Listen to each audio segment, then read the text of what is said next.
My name is Elodie. I am 34 years old.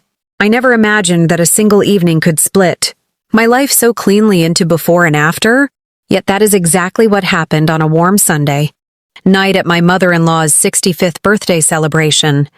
From the moment my husband and I drove up to the glittering restaurant, something felt wrong, though I couldn't explain why. The entrance was wrapped in gold ribbons. Music drifted through the glass doors, and laughter spilled out like a promise of joy. But beneath the polished surface, there was a tension I could almost taste. My husband's hand rested stiffly against my back as we walked inside. Not affectionate, not distant, just oddly formal, as if we were actors stepping onto a stage. I remember noticing how he avoided eye contact, how his smile looked rehearsed, how my stomach tightened without warning. The dining hall was breathtaking, filled with crystal lights and towering floral arrangements, every table crowded with relatives, friends, and people whose faces I recognized but whose names I barely remembered. Then I saw the head table. For a brief second, my mind refused to process what my eyes were clearly seeing. Sitting beside my mother-in-law, in the seat of honor, was a woman I knew far too well. Her posture was confident, her smile easy, her presence utterly devastating. I had seen her before, fleeting glances, unexplained messages, strange coincidences I had tried desperately to dismiss, but never like this. Never displayed so boldly, so shamelessly. The room seemed to tilt. Conversations blurred into noise. My heartbeat roared in my ears. No one rushed to explain. No one looked surprised. In that suspended moment, a cruel clarity settled over me. A truth too sharp to ignore. At my Mill's 65th birthday party, she seated my husband's mistress at the head of the table. The words formed in my mind with chilling precision, each one slicing deeper than the last. I scanned the faces around me, searching for discomfort, guilt, anything, but I found only curiosity, awkwardness, and a few poorly hidden smirks. My husband finally spoke my name, his voice low, urgent, almost pleading, yet it sounded distant, irrelevant, as though it belonged to another world. Rage did not explode inside me as one might expect. There was no dramatic confrontation, no shattered glass, no raised voice echoing through the hall. Instead, an icy calm took hold, steady and absolute. I didn't fight or argue. I just turned around and walked out. The decision required no effort. It was instinct, survival, dignity crystallized into motion. I felt dozens of eyes following me as I crossed the floor, but I did not slow, did not waver, did not give anyone the satisfaction of witnessing my pain. Outside, the night air struck my skin like a shock, cool and grounding. Only then did my hands begin to tremble. I walked without direction, past parked cars, past strangers, past the version of myself that had entered that building believing in loyalty and respect. My phone began vibrating before I even reached the end of the street. His name flashed again and again, relentless, desperate, almost frantic. I stared at the glowing screen, emotions colliding. Betrayal, disbelief, heartbreak. Yet beneath them all was something stronger. Resolve. That night, my husband called me 73 times. I declined every call and then blocked his number. Each rejected call felt like reclaiming a fragment of myself, like drawing a boundary that should never have been crossed. I did not cry. Not that night. The tears would come later, in quieter, lonelier moments. But in that instant, I felt strangely powerful, anchored by a certainty I had never known before. Some betrayals destroy you, others awaken you. As I finally lowered the phone and disappeared into the darkness, I understood that my silence was louder than any accusation, my absence more cutting than any argument, and my next steps, though still unknown, would no longer be dictated by deception or humiliation. Chapter 1 of my story did not end with revenge or reconciliation, but with something far more dangerous to those who underestimated me. I walked away without looking back.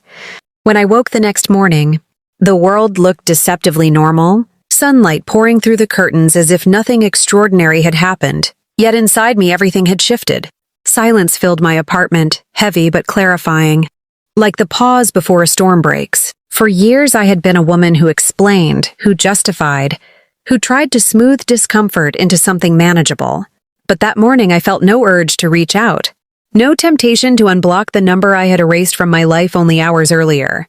Instead, I replayed the scene with brutal precision, the glittering lights, the frozen smiles, the unbearable image of her sitting in the seat meant for family, meant for respect, meant for me. The humiliation was sharp, but beneath it burned a slow, steady anger that refused to dissipate. I knew something then with absolute certainty. What happened was not a misunderstanding. Not an accident, not a harmless social blunder. It was deliberate, calculated, cruel. At my Mill's 65th birthday party, she seated my husband's mistress at the head of the table. The truth had weight now. Solid and undeniable, no longer a shocking moment but a defining reality. Friends began calling before noon, voices trembling with outrage and disbelief, each conversation confirming what my instincts already understood. People had known. People had whispered. Some had even suspected for months, watching the tension grow while I clung to faith in my marriage. Their sympathy was genuine, yet every revelation added another layer of betrayal. Another fracture in the fragile structure of trust I once believed surrounded me. By afternoon, the messages changed tone. My husband's relatives reached out cautiously, offering explanations that were not explanations at all, claims of confusion, appeals to emotion, attempts to reframe the unforgivable as a simple mistake. But I had crossed an invisible threshold the previous night. I didn't fight or argue. I just turned around and walked out. That decision had not been weakness or shock. It had been the first act of reclaiming my dignity, and dignity, once awakened, does not easily retreat. Days passed, then weeks, and with distance came a clarity more powerful than rage. I began noticing the small inconsistencies I had once dismissed: late meetings, guarded screens, subtle defensiveness that now screamed with meaning. The puzzle assembled itself without mercy. Yet the most painful realization was not his deception, but the audacity of its public display. My mother-in-law had not merely tolerated the affair, she had endorsed it, elevating secrecy into spectacle, disrespect into celebration. That night, my husband called me 73 times. I declined every call and then blocked his number. What once sounded dramatic now felt like survival, like drawing a line that preserved whatever remained of my self-respect. Eventually, he stopped trying. The silence from his side was not peace but confirmation, an admission louder than apology. People often imagine betrayal as a sudden explosion, but in truth it is an erosion, a gradual stripping away of illusions until only reality remains. Mine arrived with devastating elegance, a single chair at a single table, occupied by the one person who should never have been there. And yet, strangely, that night became my awakening rather than my destruction. I rebuilt quietly, deliberately, piece by piece. I learned the difference between forgiveness and self-abandonment, between love and tolerance of disrespect. I discovered a strength that had nothing to do with revenge and everything to do with boundaries. Walking away had not ended my story. It had rewritten it. There was no dramatic confrontation months later, no cinematic closure, no grand confession that restored what had been shattered. Life rarely offers such neat resolutions. Instead, there was growth, resilience, and a new understanding of my own worth. Some losses hollow you out, but others carve space for something stronger. What they intended as my humiliation became my liberation.